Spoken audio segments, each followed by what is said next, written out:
Welcome to my channel.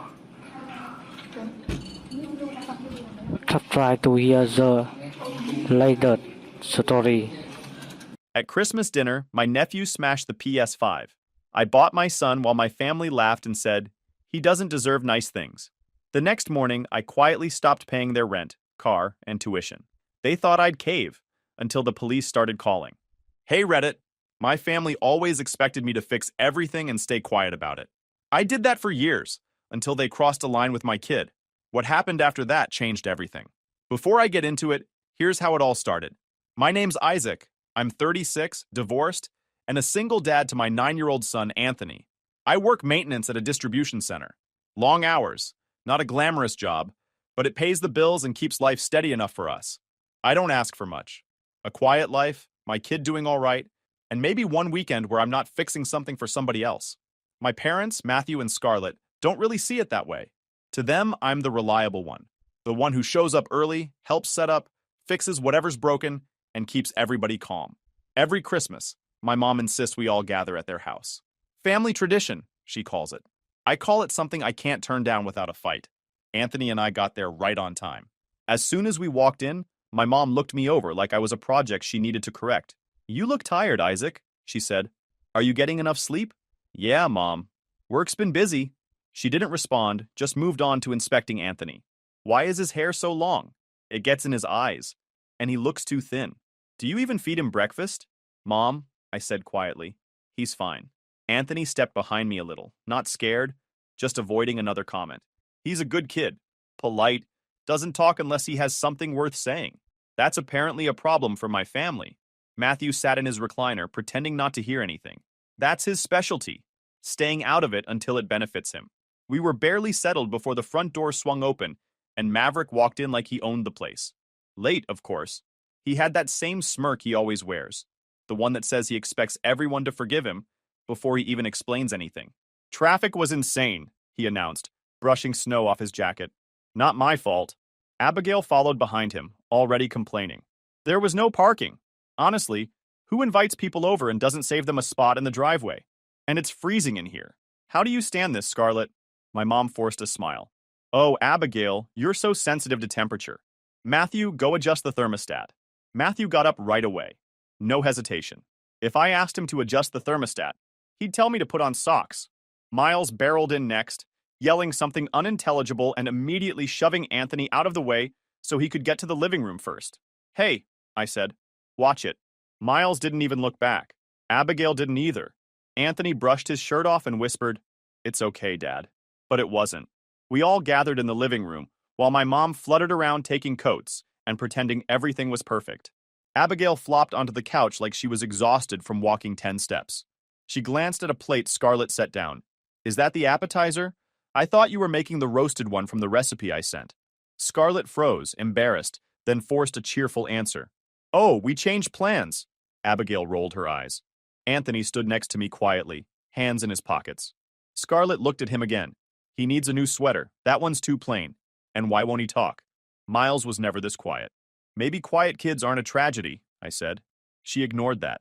Miles was running circles around the coffee table, knocking into things, stepping on wrapping paper, shouting nonsense. Matthew gave a half-hearted, settle down, but Miles didn't even break pace. I brought the PlayStation 5 inside a little earlier and set it near the tree, wrapped up and tagged, nothing flashy. It was the big gift for Anthony this year. I'd saved slowly for months and got a decent deal from a coworker who upgraded. Scarlett noticed it immediately. That box looks expensive. Isaac, I hope you didn't go overboard again. It's fine, I said. It's for Anthony. She sniffed. Well, I hope you brought something for Miles too. And maybe something for your brother. He's had a rough year. I didn't answer because I didn't trust what would come out of my mouth. A few minutes later, Maverick waved me over near the hallway and lowered his voice. Hey man, next year I'm gonna need help again. Things are tight right now, and Mom said you'd understand. I never said that, I replied. He shrugged.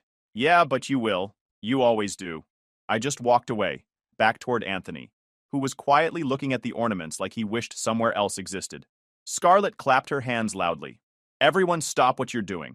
It's time for gifts. Just like that, the room went quiet. My stomach dropped a little because I already knew this Christmas wasn't going to end well. The living room turned into chaos the second Scarlett finished her announcement. Miles shot forward like someone had fired a starting gun. He dove under the tree, grabbed the biggest box he could reach, and ripped it open without looking at the tag. Wrapping paper flew everywhere. Abigail didn't even glance at him. Maverick leaned back on the couch with his arms crossed, watching like it was entertainment. Anthony stepped back a little, waiting for me or Scarlett to tell him he could start. He never rushed into anything, especially not in this house. I nodded, and he quietly crouched near the tree, checking tags before touching anything. His fingers traced the edges of one of the smaller gifts from my parents. He opened it slowly. New gloves, nothing special, but he smiled and whispered, "Thank you," like someone who didn't expect much in the first place. Meanwhile, Miles was yelling, "Is this it? Is there more? Where's the good stuff?" He tossed boxes aside as soon as he opened them. Some still had clothes half hanging out of the packaging. Scarlett chased behind him like he was a toddler. "Oh, be grateful, sweetheart," she said, even though he clearly wasn't listening. Anthony placed his opened glove box neatly next to him and didn't reach for another gift until he made eye contact with me again. I nodded again. He went for the next one. Scarlett's voice cut through the room. "Go on, Anthony. Open the big one your dad brought." I felt everyone's attention shift toward the PlayStation 5 box. Miles froze mid-movement.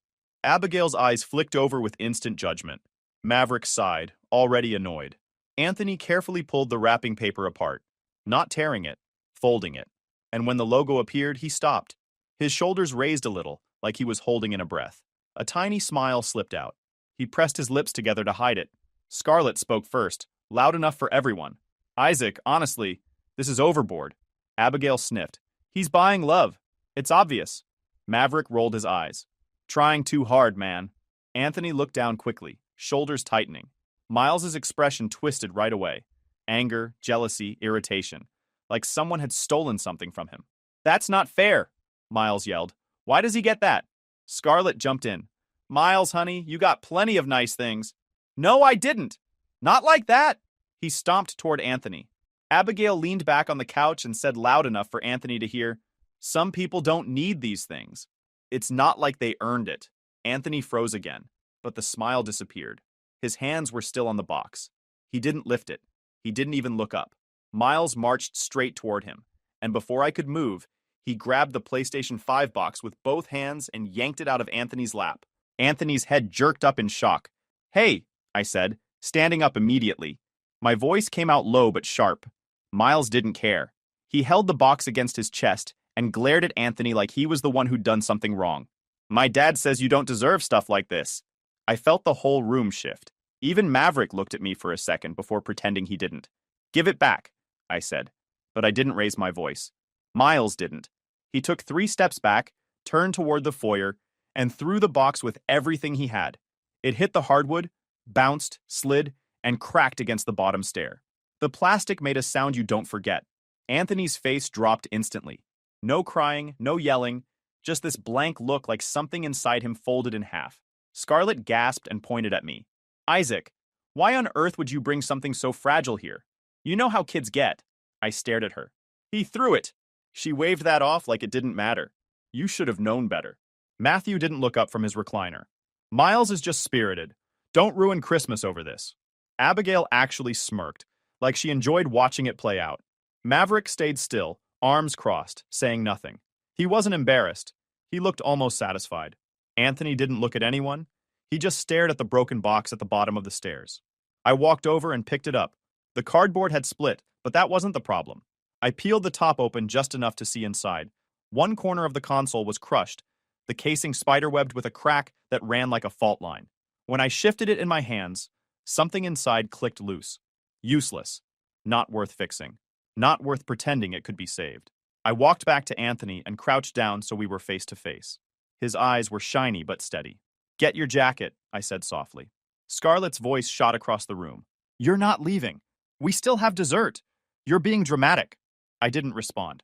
Anthony put his gloves back in their box, closed it gently, and walked to the entryway without a single word. I put on my coat. Anthony slipped his hand into mine. Scarlett shouted from behind us, "You're ruining the night for everyone!" But I kept walking. So did Anthony. When the door closed behind us, the cold air felt cleaner than anything inside that house. As we stepped off the porch, Anthony finally spoke in a small voice that hit harder than anything else that night. "Dad, Can we just go home? By the time Anthony and I got home, the sky was dark and the streets were empty. He didn't say much during the drive. He just watched the road ahead and held the sleeve of his jacket with both hands, like he was still trying to process everything. When we walked inside, he went straight to take a shower without being asked. That's how I knew the night hit him harder than he let on. After he brushed his teeth, he climbed into bed and pulled the blanket up to his chin. I sat beside him for a minute. You okay? I asked. He nodded. Yeah, I just didn't think he'd do that. I know, I said.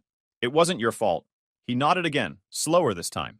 I turned off his lamp and cracked the door on my way out. He was asleep within minutes. The apartment felt too quiet once his door clicked shut. I sat at the kitchen table without turning on the overhead light. The broken console, still in its box, was on the counter where I'd set it down earlier. Instead, I leaned back in my chair and let my mind settle. Not drift, not spiral. Just settle enough to see things clearly. For more than 2 years, I'd been covering a chunk of Maverick's rent. It started after he lost one of his jobs. He said it was temporary. Just till I get back on my feet, he told me. But he never really got back on anything. Every month I sent the transfer, and every month he treated it like it was the natural order of things. Then came the car payment. He wanted a newer SUV for the kids. He told me he'd pay it himself once tax season hit. That was over a year and a half ago. And it wasn't that he forgot. It was that he'd let it fall behind and counted on me to catch it at the last second. I'd gotten the emails, the late notices, the final warning language that pretends it's polite while it threatens to take your vehicle. The account had been in the red more than once. A repo didn't happen sooner because I kept bailing it out right before the deadline. My money wasn't helping him build a life. It was just delaying consequences. And the school tuition. That one didn't even come from him at first. Scarlett called me one night saying Miles needed opportunities, that public school wasn't the right environment for him, and Maverick didn't have the resources to provide. She told me, "You're the responsible son. You know what doing the right thing looks like." She said Anthony and Miles were family, and family should lift each other up. Every sentence was a push. Every push worked. Eventually, paying for all of them became routine. Quiet, expected, unappreciated. Sitting there in the kitchen, it hit me how normal they all treated it. Like my paycheck existed to plug holes in Maverick's life. Every month they took more and thanked less. I hadn't realized how far it had gone until tonight, when the kid I hadn't bought the PlayStation for smashed the one I did buy. I pulled out my phone and opened the banking app. The screen lit up the whole room. The rent autopay was the first thing I checked. Same amount, same date, next one due in a week. My thumb rested over the toggle for a second, but not because I was uncertain. It was habit. Years of telling myself it wasn't worth the fight. I turned it off. Then the car loan contribution. Another autopay. A bigger one. That got canceled too. I scrolled to the school's billing account. My name sat right there on the payment profile. How Scarlett had convinced me that paying for Miles's tuition was my duty, I couldn't even explain anymore. I removed the card. Deleted the profile completely. 3 commitments gone in under a minute. I stared at the screen once the last confirmation popped up. The totals of what I'd been spending weren't small. When I added them in my head, they almost didn't sound real. How I had carried that much without ever demanding anything back still amazed me. Not in a proud way, just in a worn-out way. I wasn't angry. I wasn't shaking. I wasn't feeling anything dramatic. I just sat there, breathing steady, feeling the weight of something easing off my shoulders 1 quiet inch at a time. For years, they acted like I was built for this.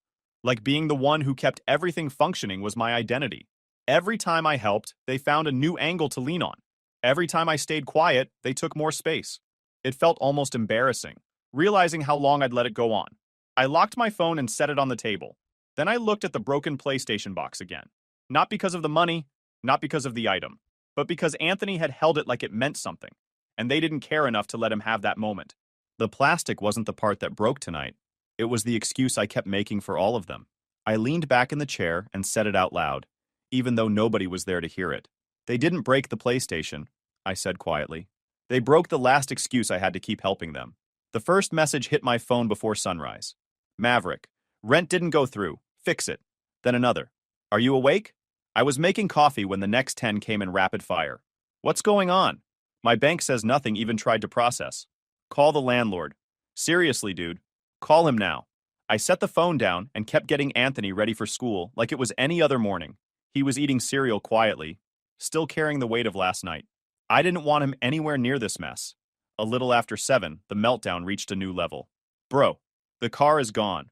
Repo truck took it. They said the account was already past due and the last payment didn't hit. Did you do this on purpose? You sabotaged my life. I didn't answer. Anthony looked up once when the vibration wouldn't stop. Everything okay? He asked. Yeah, don't worry about it. More buzzing.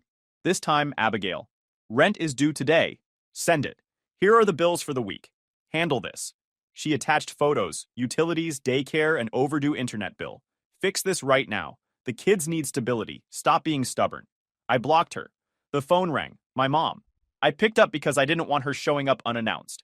What did you do? Her voice hit me immediately. Your brother's car is gone. They can't drive the kids anywhere. You are punishing children. I'm not punishing anyone. I stopped paying their bills. You have always helped, she snapped. You don't get to quit because of a tantrum over a toy. Anthony stiffened. I walked to the hallway, but she was too loud for distance to matter. For God's sake, she went on. Anthony is spoiled and you're teaching him to be selfish. I gripped the phone. Don't talk about him. My dad's voice cut in. Just handle it quietly. Fix the car. Fix the rent. Don't make the family look bad. I'm done, I said. You will fix it. I hung up. The texts kept coming. You're jealous. Admit it. Everyone sees it. You hate that people actually like me. The delusion would have been funny if the situation wasn't already so exhausting. Around 9:30, there was a sudden burst of pounding on my front door. Angry, heavy hits that rattled the frame. Anthony froze in the hallway. I checked the peephole. My parents stood on the porch, dressed like they'd left the house in a rush, faces tight with fury. Open this door, my mom yelled. No, I said through the door. My dad hammered the wood. We're not leaving until you talk like an adult. I said no. You can't treat us like this, my mom shouted. Let us in. You came to yell, I replied. I'm not opening the door for that. We raised you better than this, she snapped. You help your family. You don't abandon them. She wasn't finished. If you don't make this right, don't expect to be part of anything important again. And don't expect anything from us when we're gone. That actually made me laugh. Not mockingly, just because it was the most desperate threat she had. She heard it. Oh, you think this is funny? There was another round of pounding, before they finally stormed back to their car. Tires screeched as they pulled away. The house went quiet again.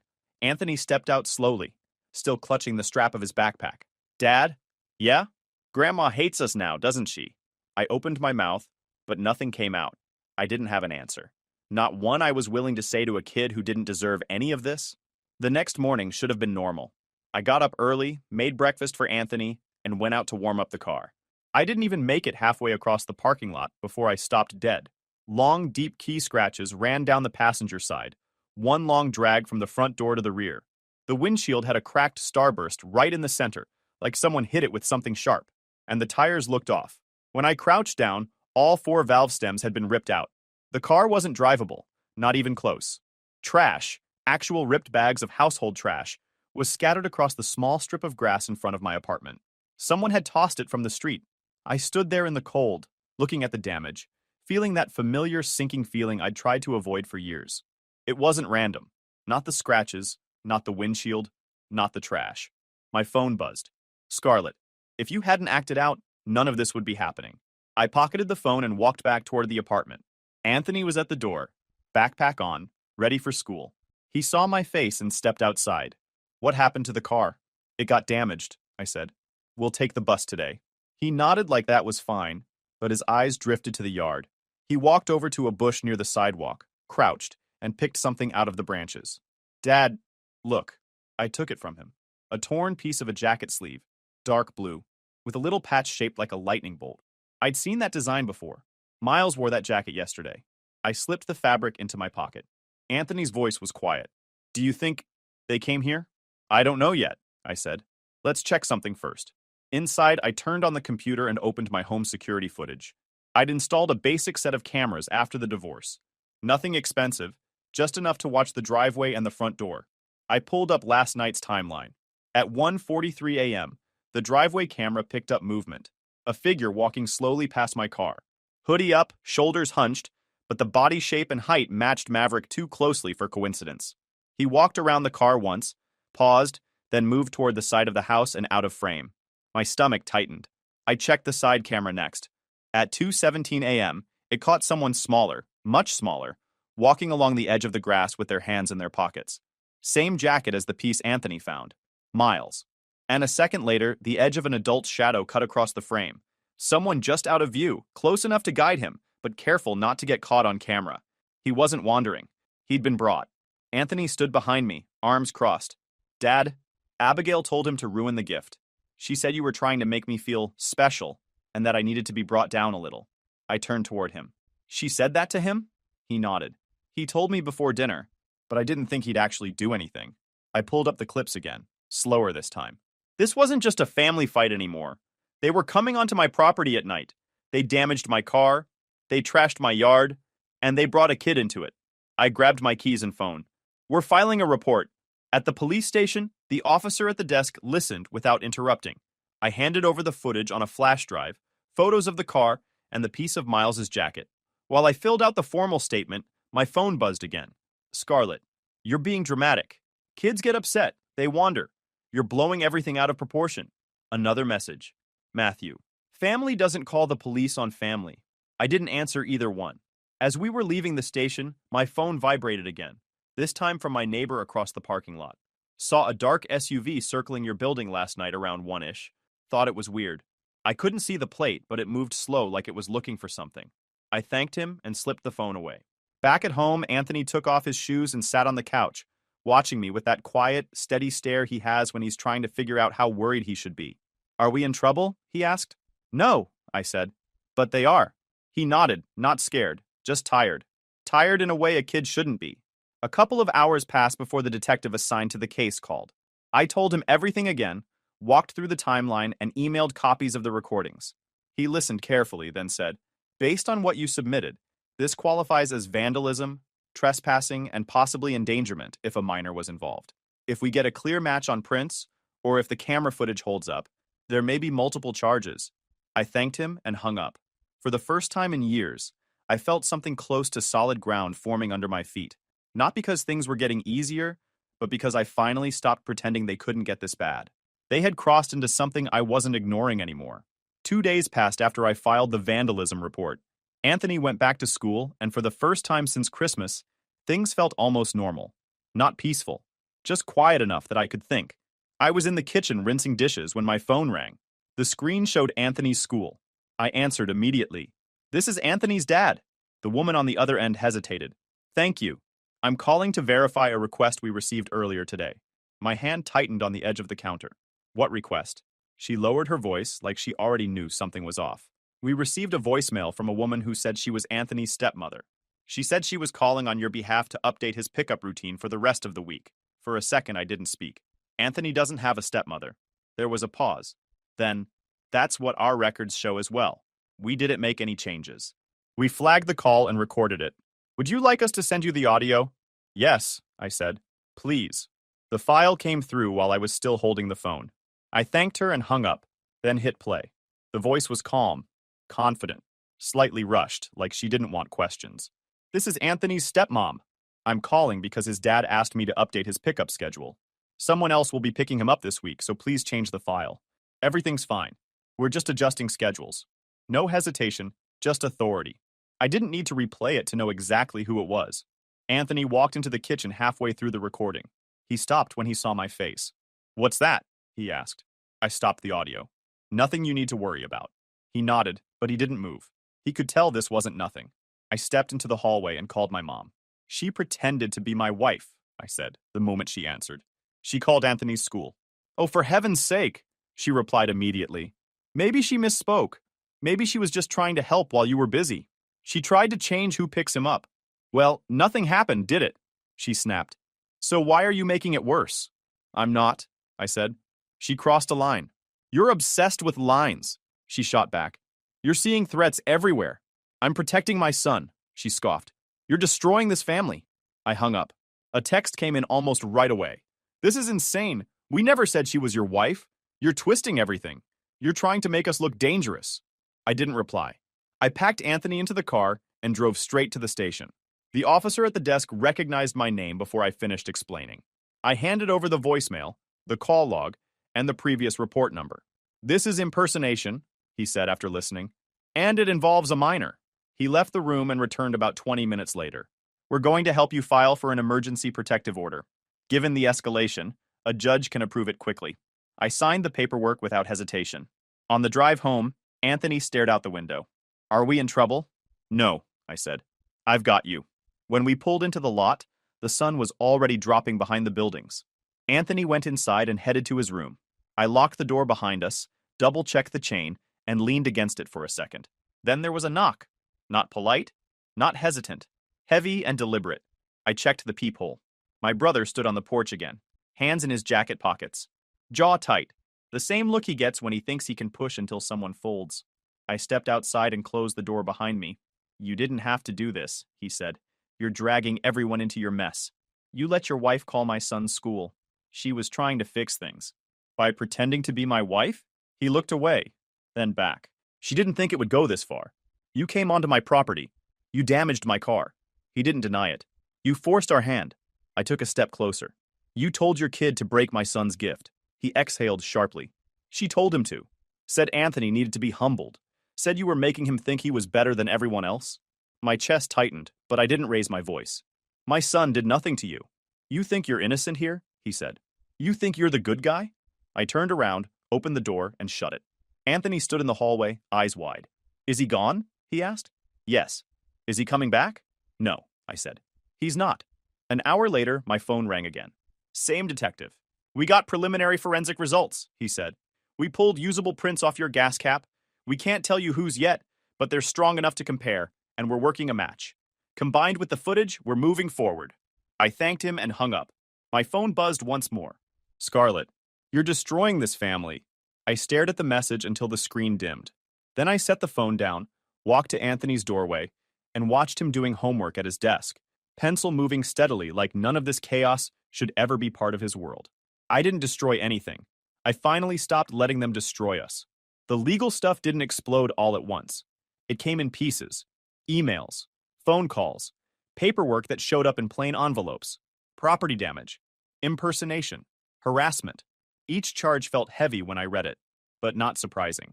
It was like watching something I already knew finally get written down by someone else. My brother tried once to reach out through a mutual contact. It didn't work. His wife didn't try at all after the protective order went through. Everything went quiet on their end, the way it does when people realize consequences don't care how loud they get. My parents, though, stayed loud. The first message came a week later.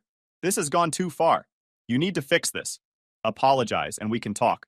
I didn't reply. Then came the calls. Voicemails stacked up, each one repeating the same idea in different words. Family, forgiveness, embarrassment. What will people think? How could I do this to them? Not once did either of them ask how Anthony was doing. The last voicemail was from my dad. His voice sounded tired, but firm. If you don't apologize to your brother and his wife, we're done. We're not going to pretend this behavior is acceptable. I listened to it twice. Then I deleted it. I opened my contacts and removed both of their numbers. That night, I sat Anthony down at the kitchen table. I need to explain something, I said, and I'm going to be honest. He nodded, already serious. I told him everything in simple terms. That what happened at Christmas wasn't okay. That what came after was worse. That some people don't know how to stop when they feel wronged. That protecting him mattered more than keeping peace. He listened without interrupting. When I finished, he stared at the table for a long moment. So we don't have to go back? He asked. No, I said. We don't. His face crumpled then. He didn't try to hide it. He leaned forward and pressed his forehead into his arms and cried. Not loud, not dramatic, just relief spilling out in a way only kids do when they finally feel safe enough to let go. I hated it there, he said between breaths. I didn't want to say it because I thought you needed them. I reached across the table and put my hand on his back. I don't need anyone who makes you feel small. One evening, a few months later, there was a knock at the door. Not the angry pounding from before. Not urgent, just firm, expectant. I checked the peephole and felt that familiar, old tightening in my chest. My parents stood in the hallway, side by side, coats still on, like they planned to stay just long enough to say what they came to say. I didn't open the door right away. When I did, I stepped out and closed it behind me. My mom crossed her arms immediately. We need to talk. No, I said. You want to talk. My dad exhaled like I'd already disappointed him. You've dragged this on long enough. I didn't drag anything, I said. I stopped. That's not how family works, my mom snapped. You don't get to walk away and pretend you're the victim. I didn't answer. I didn't need to. My dad took a step closer. Your brother is dealing with legal trouble because of you. People are asking questions. This has embarrassed us. I didn't damage my own car, I said. I didn't send anyone to my son's school. And I didn't tell a kid to hurt another kid. My mom waved that away. You're obsessed with blame. Families forgive. Families protect kids, I said. I did that. Her mouth tightened. So that's it? You're cutting us out? I didn't cut anyone out, I said. I set boundaries. You just don't like where they are. My dad's voice dropped. If you keep this up, don't expect to be included in anything going forward. I waited. He straightened. We're talking about the will, the house, everything. There it was. I nodded once. Okay. My mom blinked. That's it? You don't even care? I care about my son sleeping through the night, I said. I care about him not being afraid of grown adults. I care about my home being quiet. My dad shook his head. You're choosing pride over family. No, I said. I'm choosing my kid over control. Silence settled between us. Not dramatic, just final. My mom searched my face like she expected me to crack. When I didn't, she looked away first. This isn't over, she said. It is for me, I replied. I opened the door behind me. Neither of them followed me inside. One afternoon, months later, I brought home a box and set it on the table. Anthony froze when he saw it. Dad, is that... Open it, I said. It was another PlayStation 5. Same model. New. I'd saved for it the right way this time. He didn't tear into the box. He opened it carefully, like he was afraid it might disappear. When he realized it was real, he stepped forward and wrapped his arms around me. He didn't let go right away. I stood there with my arms around him, staring at the wall, feeling something settle into place that I hadn't even realized was missing. December came again faster than I expected.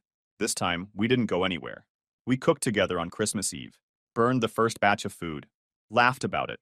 Anthony insisted on picking the music. I let him stay up later than usual. We played games until we got tired and fell asleep on the couch. On Christmas morning, Anthony opened his gifts and smiled without looking around to see who was watching.